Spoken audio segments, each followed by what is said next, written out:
Assalamualaikum warahmatullahi wabarakatuh. Apa khabar semua generasi Mariani, murid-murid tahun 6 Sekolah Kebangsaan Mak Lagam sekalian?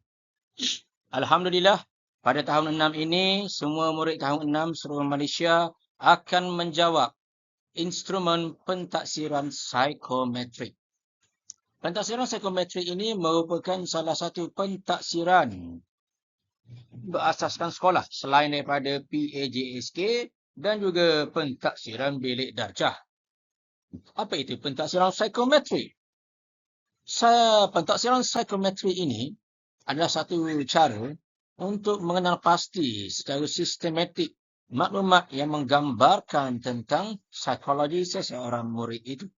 Personaliti dia, bagaimana cara dia beradaptasi dengan kehidupan, dengan pembelajaran, yang mana hasilnya kita boleh membantu murid-murid tadi ini untuk mengetahui dengan jelas aliran yang sesuai untuk murid tersebut, mengenali personaliti murid ini, mengetahui di mana kekuatan dan kelemahan yang ada, serta juga membantu guru untuk merancang pengajaran dan pembelajaran yang lebih bermakna.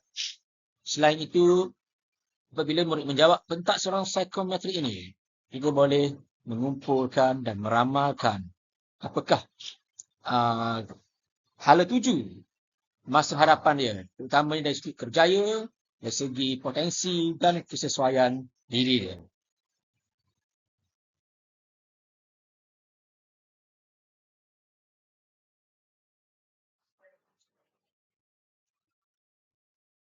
Cara-cara murid menjawabnya ialah, murid akan diberikan dengan soalan.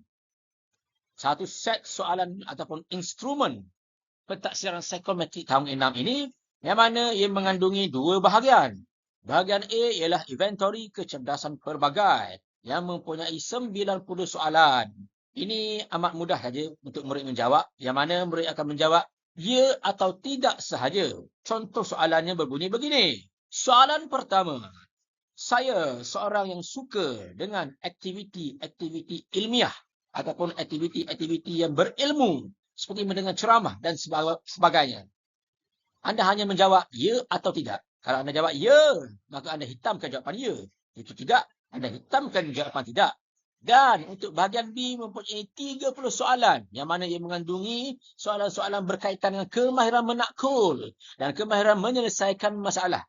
Untuk 30 soalan ini, dia mengandungi pelbagai jenis soalan. Antaranya soalan pengiraan, soalan bahasa, soalan berkaitan dengan melengkapkan puzzle, yang mana dia akan menguji murid-murid sejauh mana fikiran murid itu boleh mengadaptasi dengan berfikir serta menakul dan menyelesaikan masalah dengan baik. Oleh itu, semua murid-murid tahun 6 datang sekolah pada minggu hadapan